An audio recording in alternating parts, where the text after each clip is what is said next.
Hi, I'm Greg Scott, author of Bullseye Breach, a business book disguised as a thriller about how Russian criminals steal 40 million customer credit card numbers from a fictional retailer named Bullseye Stores right under the noses of people who should have been more alert. I wrote Bullseye Breach to give the general public a picture for how these attacks really unfold. Sometimes fiction tells truth better than the news. Invest a few minutes with this mini seminar and I'll give you everything you need to know about cyber attacks in the real world. Are you curious about how this stuff works? Well, if not, you should be. Just like cars in an earlier generation, the internet is here to stay, and it comes with a whole bunch of risk nobody thought about in the early days. I want to talk about 5 things in this mini seminar. First, why do people think cyber attacks are so complex? We're going to talk about layers and players, prevention and response, what we can do about cyber attacks, and then, as promised, I'm going to give you everything you need to know about cybersecurity boiled down to 6 words. By the way, if you find this useful or you have other feedback, just leave a message in the contact form on my author website and I'll get right back to you. My author website is dgregscott.com. That's D as in Daniel and 2 T's in Scott. I hear this a lot. Cybersecurity is complicated. Esme Murphy said it on WCCO radio in my July 1st, 2017 interview with her. You can listen to the whole thing on my author website at dgregscott.com. It's right around the 1726 mark. The truth is, cybersecurity is complicated. There's lots of moving parts. So given that it's complicated, does that mean the general public should just roll over and give up? Are we really going to turn into weenies just because we're faced with a challenge that has the word cyber? I vote no. This is harsh, but hiding behind illiteracy isn't good enough. Just like our grandparents had to get used to cars, now it's today's grown-ups' turn to get used to the internet. I want to thank Esme Murphy for inspiring this mini seminar, and I think I have a way to boil down all this complexity into something everyone can handle. Why is cybersecurity so complicated? 2 words, layers and players. Cyber attackers go after different layers, and there are always lots of players, and that multiplies out to lots of combinations. Keep your layers and players straight, and you can make sense out of all of it. What do I mean by layers? This slide shows a graphic of the famous 7-layer OSI communication model. Don't worry, I'm not going there. There's plenty of references for that if you're interested. This was just the best layer graphic I could find. I want to show you that all communication uses layers. Forget computers for a minute. All communication uses layers. Let's say you and I meet on the street, and you say, "How are you, Greg?" And I say, "Just fine." Seems simple enough, right? Happens every day. But when you break it down, that simple dialogue uses a bunch of layers. First, your brain forms the words and makes your tongue and jaw and lungs do a bunch of ultra-precise movements to generate the sounds. We can give that layer a name if you want. Maybe call it the biology layer inside your head. For the sound to travel from you to me, air molecules vibrate and the nerves inside my inner ear pick it up and send signals to my brain. Let's call that the transport layer and hands it off to the biology layer inside my head. One of the coolest things about living in the United States and speaking English as a native language is I can understand pretty much anyone coast to coast. Well, language is another layer. If I speak Russian and you speak English, we'll have a hard time communicating. But once we decide we both speak English, next comes words, sentences, and grammar. Each one of those are layers, all more abstract than the layers below. Now, pause this for a second and go through an exercise. Let's say you and I are talking on the phone instead of face-to-face. If somebody wanted to attack that simple dialogue between you and me, how would they do it? Here's a hint. We change the transport layer from using air molecules to using telephone wires. And there might be some layers underneath that with all that technology. So just pause this and give it some thought. I'll put in a couple seconds of silence for you to pause. An attacker could go after any of those layers, right? Maybe an attacker can intercept the phone call and redirect it to a different phone number and impersonate one of us. Or maybe an attacker could tap into the phone line and record our conversations. Drop me a comment with a creative way to attack a phone call. With computers over the internet, the layers get more abstract, and creative people have been working on ways to attack them for more than 30 years. 30 years, think of that. There's attacks against just about every one of the layers in this slide. Some of them are ingenious. I have a few mini seminars about specific attacks at some of the layers, and I'll probably do more. Here's what you need to remember for now. Attackers collaborate. So when one evil genius comes up with a brilliant attack, he might sell it to other people who improve on it and refine it. It's the open source model in action, and it works. And that leads to players.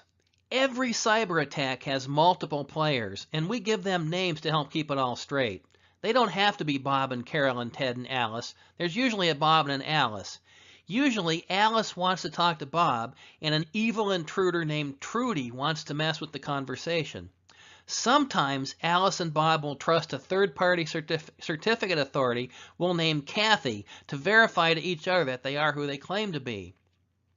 There's another cybersecurity angle on players. Let's say Dave writes a program to steal data from retail point-of-sale systems, today's cash registers. Let's say Dave sells the right to use that program to Russian venture capitalist named Ivan.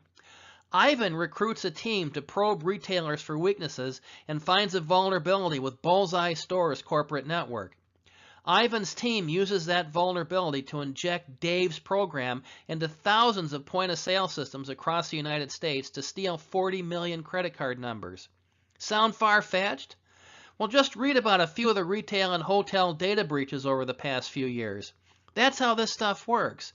The good guys are up against a whole underground ecosystem with R&D specialists, venture capitalists, buyers, sellers, brokers, you name it. So we have multiple players attacking multiple layers. No wonder this stuff gets confusing. And then Esme Murphy asked me a profound question when she asked, what's the difference between DNS and a certificate?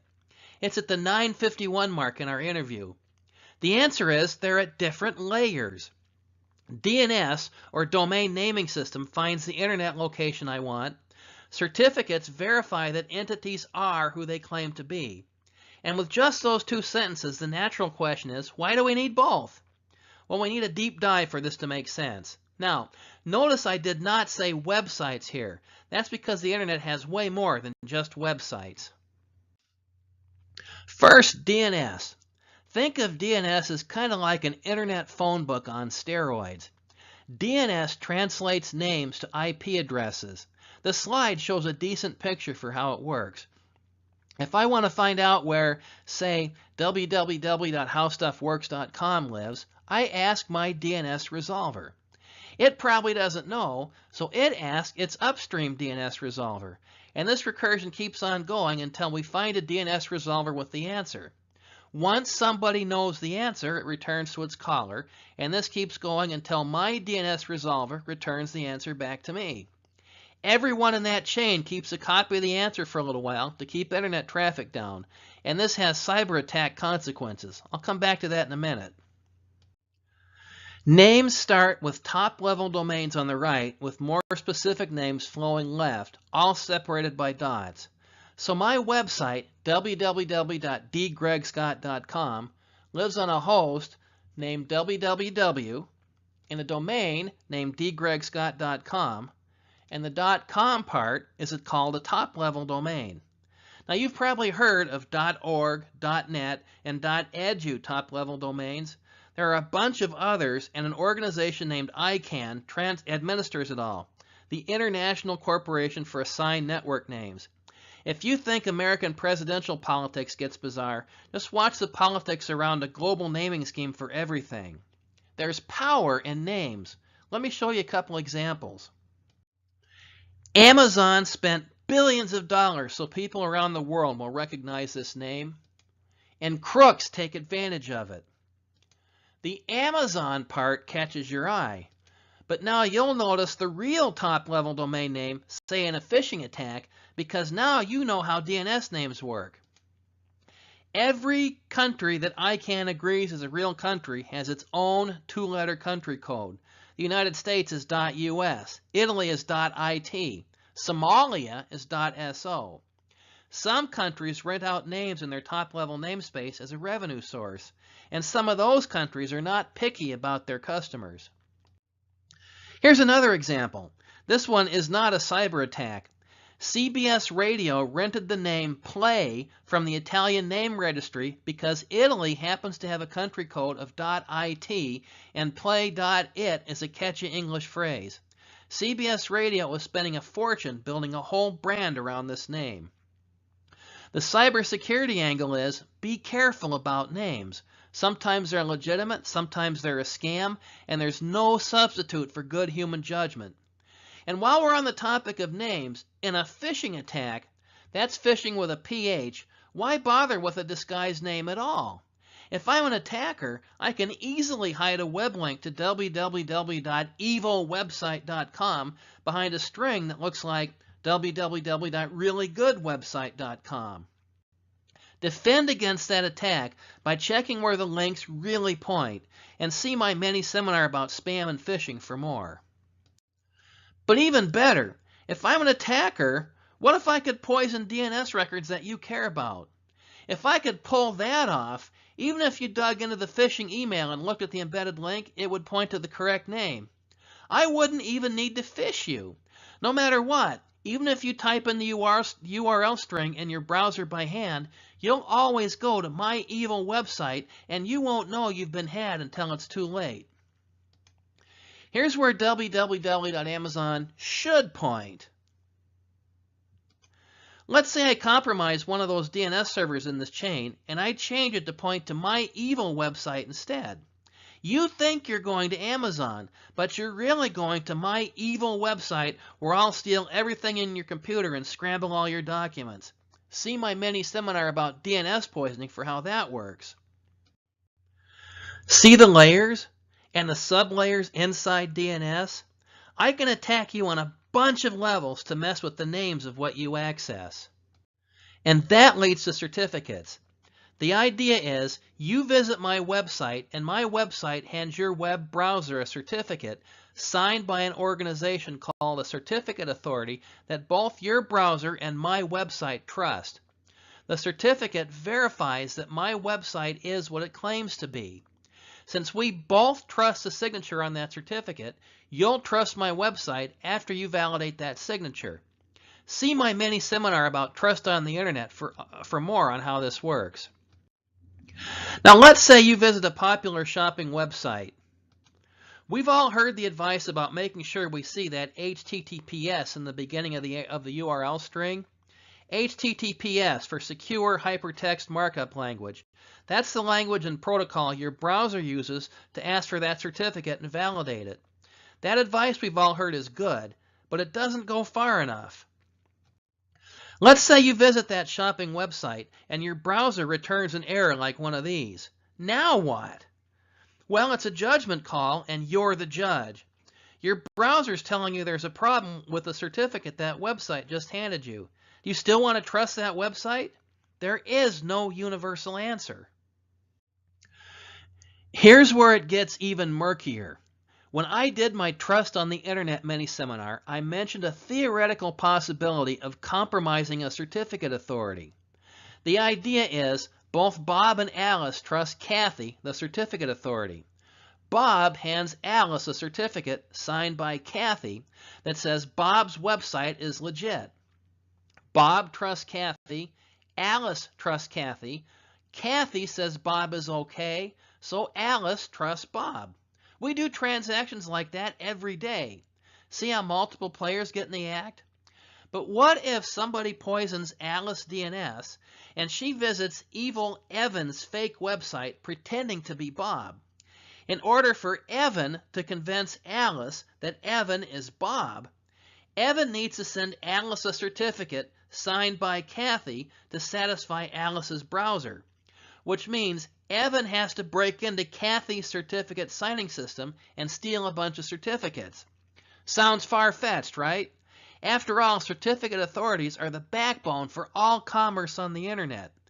Surely these companies guard their territory closely, right? Well, not so fast. Take a look at a few of these URLs. Just do a Google search for Symantec Google, and you'll see plenty about this scandal. Google claims somebody plundered Symantec. That's right, the same company that makes Norton antivirus. Somebody plundered Symantec and generated something like 30,000 fake certificates over a period of years. Not a one-time event, but ongoing plundering. Google and Symantec are arguing about this, as you can imagine, but the summary is Google has a plan to stop trusting Symantec certificates unless Symantec outsources it all. And Symantec certificates protect something like 25% of the e-commerce websites on the internet. Symantec is not the first company to have problems. Back in 2011, Iran penetrated another large certificate authority named Komodo and issued a few fake certificates. Here are a few articles. Still think cybersecurity is too complicated to care about? Here's an attack vector that puts together DNS poisoning and bogus certificates, and it should send chills down your spine. It's called compromised software updates.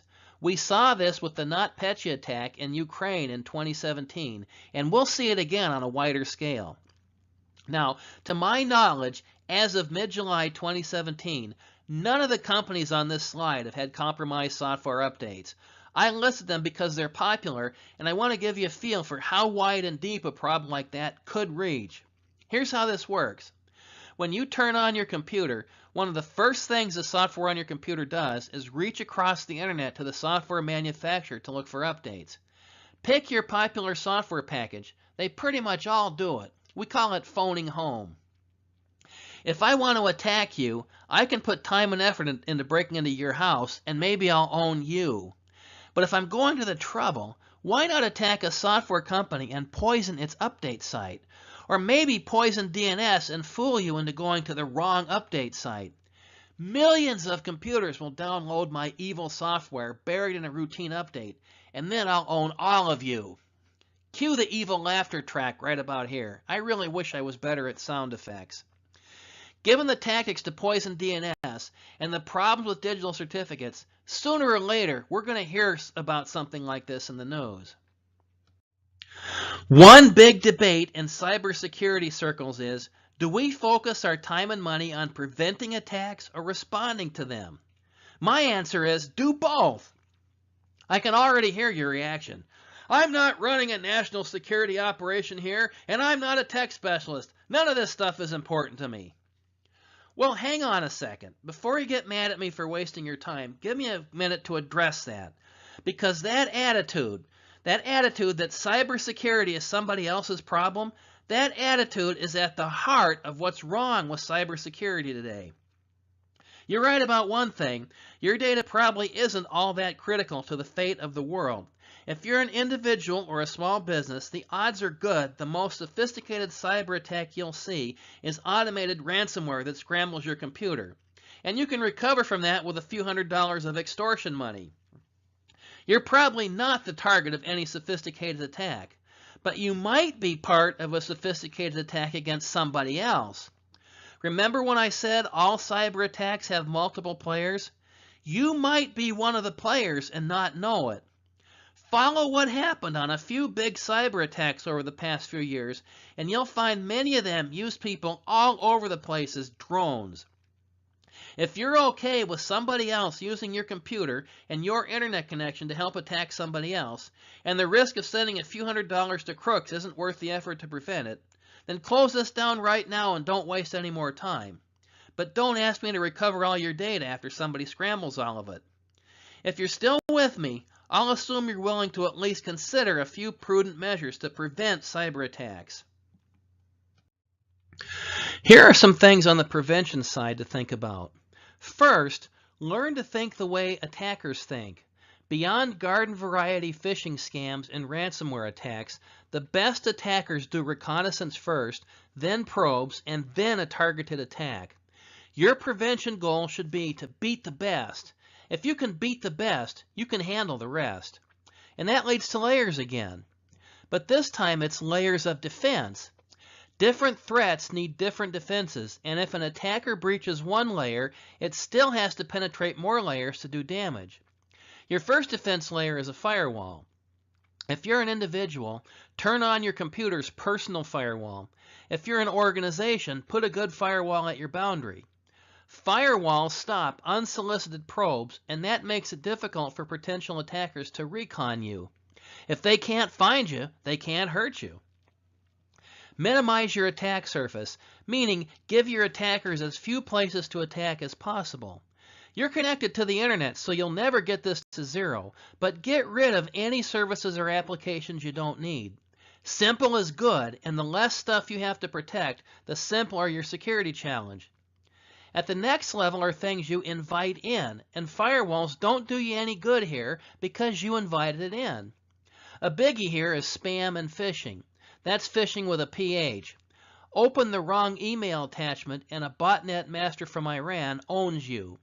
Exercise and teach vigilance to everyone in your organization to guard against this kind of stuff.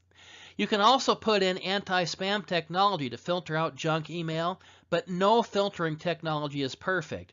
See my phishing mini seminar for more. Another area for vigilance is the web. Be careful about which websites you browse. That screensaver with breathtaking mountain pictures might have a malicious payload buried inside. There's a technology called outbound web filtering that can help here, but just like inbound spam filtering, there's no such thing as perfect. Insider threats are also big, mostly from accidents. Limit your exposure by setting file permissions appropriately. Set acceptable computer use policies to deal with that. Somebody might lose a laptop loaded with customer or patient data. Encryption can help here. Instead of bolting on security as an afterthought, use a professional to help you identify security threats and build defenses into all your operations from the ground up. Security should be part of everything you do. Those are the basics. For more detail, see my other many seminars. Also, here's a link to a blog post I put together in 2014 about what a small business IT network should look like. Well, you can do everything right and still get hammered. And if you run an organization, everyone in that organization is a potential victim, which means the odds of an attack penetrating your defenses are pretty good. So what if you find yourself a cybersecurity victim? You need to do two things right away. You need to clean up the mess and you need to be transparent. Forensics and root cause analysis come later. Bring in professionals to clean up the mess. That's the easy part. The hard part is being transparent. Nearly all organizations and people fail on that one. We've all seen the videos where a CEO in a suit stands in front of the cameras and announces, "We take security seriously." And the first question we all ask in our minds is, if you take security so seriously, then why are you in this position? Standing in front of the cameras and announcing you take security seriously and hiding behind, "It's an ongoing investigation," is about the worst thing you can do. The best thing you can do on the PR front is be forthcoming. As soon as you find out more, announce it. Put the sequence of events together, keep it updated, and you become the source for credible information. Even if it's embarrassing, take your lumps now, learn from it, and move on. I have a bunch of blog posts about this stuff on my author website. Go to dgregscott.com, that's D as in Daniel, and go to Greg's blog and help yourself. Another question I hear all the time is, why doesn't, and then pick your organization here, the FBI, the CIA, the police force, big companies, you name it, why doesn't somebody do something about all this? Well, the short answer is there's not much any one organization can do about cyber attacks. That's why they're so commonplace. The internet spans the world and there is no single authority that controls it. It was designed that way from day one. It's the wrong question to ask. The right question to ask is, what can I do about it? And I can do plenty. I can care enough about it to educate myself about how this stuff works. I can share what I've learned. I can expect others to share with me, and we can create a body of knowledge for everyone to use. I can be prepared. Well, I've given you a whole bunch of material here, and you might feel overwhelmed. I'm going to boil everything I've talked about down to a 6-word rhyme. You ready? Here goes. Care and share to be prepared. Care enough about this stuff to do more than lip service. Invest in security, learn from your mistakes, rinse and repeat. Share what you learn everywhere. If somebody penetrates your defenses, don't hide behind, "It's an ongoing investigation." And don't tell the world you take security seriously. Tell the world what happened and why and what you're going to do about it. Publish it, present it at conferences, write blog posts, open it all up for scrutiny. You're not giving bad guys anything they don't already have, and you are helping good guys defend themselves. Expect the same from everyone else. Share what you learn. If good guys would collaborate more, we could level the security playing field against bad guys. Care and share to be prepared. Has a nice ring to it. I need to leave you with one final warning. Buy your copy of Bullseye Breach today, but don't start reading it until a Friday afternoon, because once you start, you won't be able to put it down, and this gives you the whole weekend to recover from jet lag after you're up all night reading. And if you like what you read, please leave me a nice review on Amazon and all the other online review sites. Authors use these reviews to build credibility so we can keep writing. And thanks for putting up with my amateur narration.